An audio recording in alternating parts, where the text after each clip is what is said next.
मन यदि बीच में है, तुम्हारे पास पूर्व धारणाएं हैं, मन यानी बहुत सारी धारणाओं का जोड़ है, सबकॉन्शियस माइंड तुम्हारा है, तुम्हारी इंद्रियां स्वच्छ नहीं हैं, तुम्हारी इंद्रियां स्वच्छ नहीं हैं, तो इंद्रियों को स्वच्छ करना है।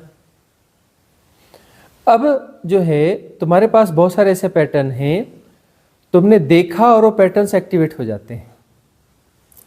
बहुत सारे पैटर्न हैं जो सुनने से संबंधित हैं, तुमने सुना और वो तुरंत उस पर एक्टिवेट हो जाते हैं।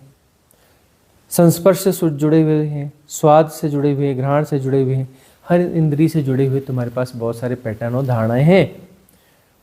तुम्हारी कोई भी इंद्रिय एक्टिवेट होती है तो उसके साथ में मन का वह हिस्सा एक्टिवेट हो जाता है, मन का वह हिस्सा एक्टिवेट हो जाता है और वह अपना मल उसमें डाल देता है। पूर्व धारणा यानी मल निर्मल नहीं हुआ, उसकी सापेक्षता में तुम देखते हो, उसकी सापेक्षता में तुम सुनते हो, उन धारणाओं की सापेक्षता में तुम सुनते हो, उन धारणाओं की सापेक्षता में तुम देखते हो, उनकी सापेक्षता में तुम सारे अनुभवों को जानते हो।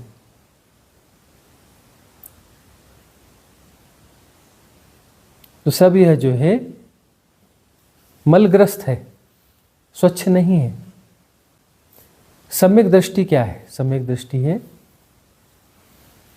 स्वच्छ दृष्टि, जिसमें कि कोई पूर्व धारणा शामिल नहीं है।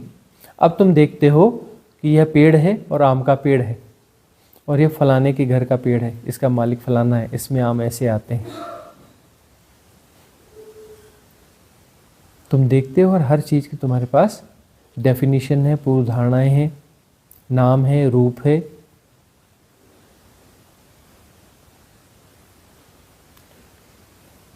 निर्मल दृष्टि से यदि देखना होगा, सम्यक दृष्टि से यदि जाना जा रहा होगा, तो वह ना कोई आम का पेड़ है ना कोई पेड़ है, बस देखा जा रहा है।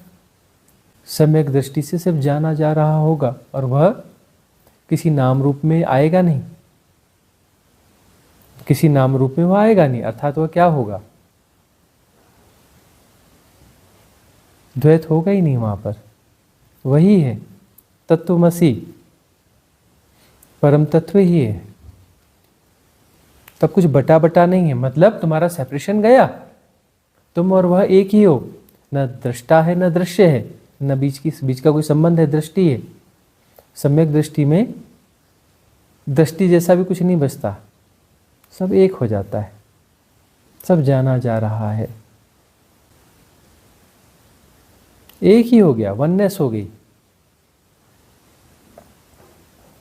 लेकिन मास हिप्नोटिज्म जो है, तुम्हारी सभ्यता, तुम्हारी संस्कृति, तुम्हारी माया, तुम्हारी स्वकृत माया है और अपना कलेक्टिव सबकॉन्शियस माइंड यानी कि सार्वभौम तुम्हारी सभ्यताकृत माया है।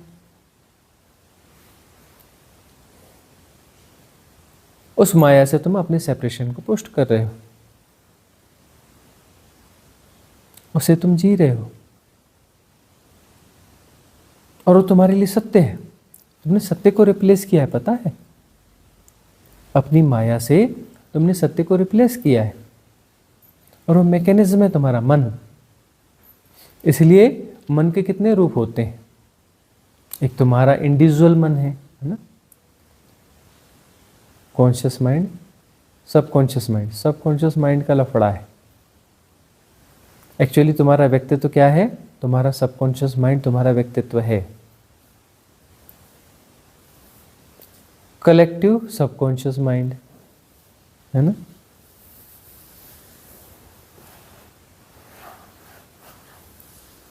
इस प्रकार से तुम इस माया के भीतर खुद को फंसा रहे हो और जस्टिफाइड है तुम्हारे लिए। तुम इसको जस्टिफाइड करते रहते हो, अपनी माया को तुम जस्टिफाई करते रहते हो। इस कारण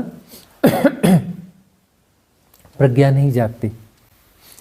तुम्हारी सोच जो है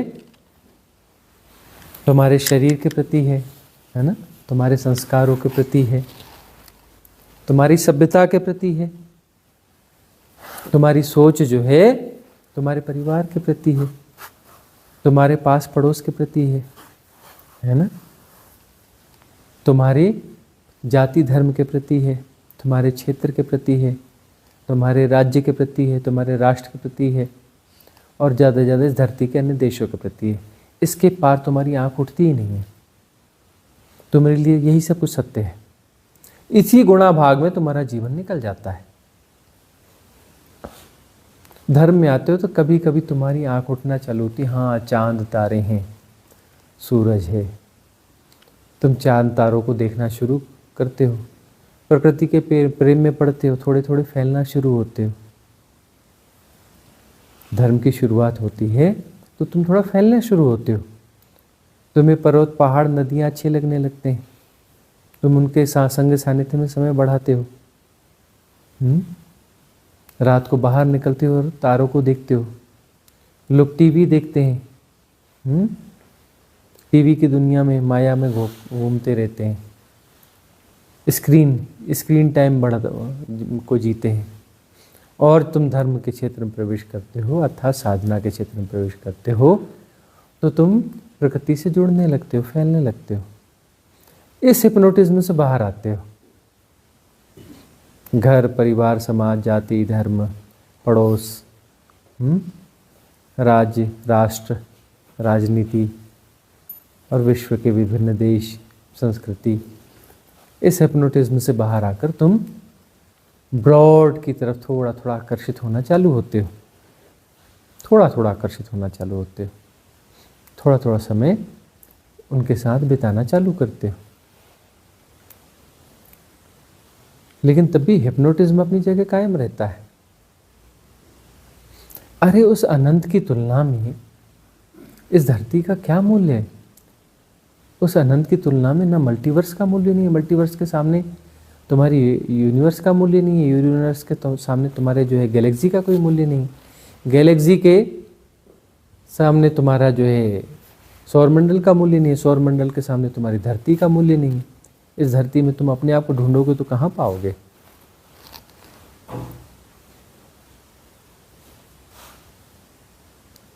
तुम इस छोटे से दायरे में इतने हिप्नोटाइज हो कि तुम यहीं के गुणा भाग में उलझे हो, तो विराटता में को जियोगे कैसे? इतने सारे हिप्नोटिज्म है तुम्हारे पास में, इतनी माया तुमने इतने में ही बना ली है कि तुम विराटता को जियोगे कैसे?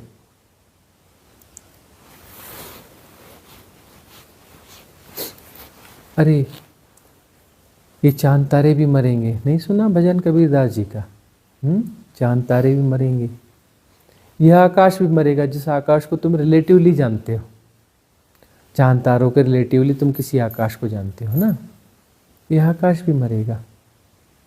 मतलब ये जो सारा जो है ना यूनिवर्स मल्टीवर्स, ये सब पैदा होता है मरता है, इसे तुम सत्य मान लेते हो, इसी के गुणा भाग में पड़े हो। मतलब तुम्हारे लिए सत्य, तभी तो इसका गुणा भाग कर रहे हो ना। तुम इसके इतने गुणा भाग में पढ़े क्यों हो, इतने हिसाब किताब में पढ़े क्यों हो? तुम संबंधों के इतने हिसाब किताब में पढ़े, मतलब संबंध तुम्हारे लिए सत्य है, तभी तो इसके लिए हिसाब किताब में पढ़े हो ना। उसको मैनेज कर रहे हो, ये कर रहे हो, ऐसा कर रहे हो, वैसा कर रहे हो, क्यों कर रहे हो? तुम्हारे लिए सत्य है। अब ये तुम्हारे लिए सत्य है तो मूल सत्य तो रिप्लेस हो गया ना, सत्य तो कोई दूसरा बचा ही, जब दो सत्य तो हो नहीं सकते। तो तुम्हारा यदि यह सत्य है तो तुम इसी सत्य को जियोगे। बस उस सत्य को तुम कैसे जी सकते हो? तुम माया के सत्य को जी रहे हो, तो वास्तविक सत्य को तुम जियोगे कैसे? संभव कैसे? तुम कहते हो दोनों को जी लेंगे, उसको भी कर लेंगे। अरे वो भी हाइपोथेटिकल होगा तुम्हारा। वो सत्य भी सत्य जैसा नहीं होगा, भ्रांति होगी, तुम्हारी माया ही होगी। झकझोरो तो सही अपने आप को, देखो तो ये तुम्हारे लिए सत्य है। तुम्हारे संबंध, तुम्हारा समाज धर्म जाति अड़ोस पड़ोस संस्कृति सभ्यता राष्ट्र, तुम्हारे राष्ट्रगीत, ये तुम्हारे लिए सत्य हैं। ये तुम्हारे लिए सत्य हैं तो बाकी तुम्हारी सब बकवास होगी। जो धर्म के नाम पर बात करोगे सब बकवास ही होगी। जब ये तुम्हारे लिए सत्य है, तुम इन्हें जी रहे हो, तुम इनके लिए लड़ते मरते हो इन धारणाओं के लिए, तो बाकी सत्य से बकवास ही हो सकता है, आत्मवंचना हो सकती है, अपने आप को धोखा देना हो सकता है। जब असत्य असत्य की तरह जाना जाएगा तब सत्य प्रकट होगा। असत्य असत्य की तरह जाना जाएगा तो हिप्नोटिज्म टूटेगा। हिप्नोटिज्म टूटेगा तो हिप्नोटिज्म का टूटना है ना, माया का टूटना है। हिप्नोटिज्म तुम्हारा खुद का है, तुम्हारा खुद का निर्णय है हिप्नोटिज्म, माया तुम्हारा खुद का निर्णय है।